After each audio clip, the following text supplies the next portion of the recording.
Okay, so today we're going to start talking about the trigonometric functions, the trig functions. And we're going to use as an example. So we see we have a right triangle. I have one side, which is 8. And what do we know about this side? We see that this is my right angle. So n is my hypotenuse. So 8 is a leg. And I see that's opposite from 50. And I want to solve for m and n. Now easily enough, we can solve for the other angle. This is 90. This is 50. So obviously this over here is 40 degrees. And that's fine. But we're just going to focus on the 50 degrees. And how can that help us find n and m? Well, let's start with a tangent. I know that the definition of my tangent of a right angle, of a right triangle, we take the 50 degrees, and we're going to say that the tangent of 50 degrees is equal to the opposite side. We go straight across, this is the opposite side, so that's 8 over the adjacent side, not the hypotenuse, but the adjacent side. So 8 over m. So now I want to solve for m. I have one equation, one unknown. So I can then take and multiply both sides by m. And I get m tangent of 50 is equal to 8. Because these m's cancel out. So now I want to solve for m. Since this is m times, I now can divide by tangent of 50. And I have to do that over here also.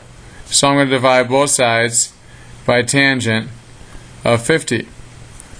These will cancel out. And m is going to equal 8 over the tangent of 50. And now I have to go and look at my calculator and see what does this tell me if I'm talking about real numbers. So I have 8 divided by, I'm going to put in parentheses, 50, and I say the tangent of 50. I close my parentheses. This is 8 divided by the tangent of 50. And that's going to give me 6.7. And we'll round and keep it to tenths and say 6.7. So m is 6.7. Now I want to solve for n. What is n? Well, n's my hypotenuse. So what can I deal with n, 50 and this opposite side 8 and the hypotenuse? Well, I know that my sine, I'm going to say my sine of 50 is equal to the opposite side, 8 over the hypotenuse, which is n. Again, I'm going to take this and I'm going to multiply both sides by n.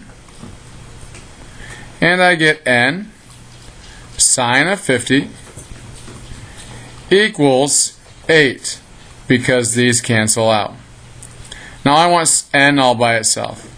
So I'm going to divide by sine of 50, divide the side by sine of 50, and these will cancel out, and n equals 8 over the sine of 50, and I'm going to see what this looks like. So I'm going to come back down, I'm going to look at my calculator, I'm looking for 8 divided by, I'll go parentheses again,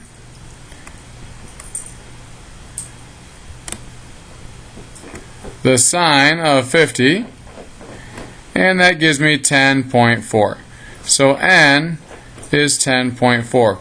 Now one question I always want to ask myself is, does this make sense? 10.4, is that bigger than 6.7? Yes. Is it bigger than 8? Yes. My hypotenuse should always be my largest side. This does make sense. Make sure I plugged in my calculator right. So n equals 10.4, and I see that m equals 6.7. So that's how I'm going to use tangent and sine to solve for this equation, for this triangle. Now remember, I always have to have a right triangle in order to use tangent or sine.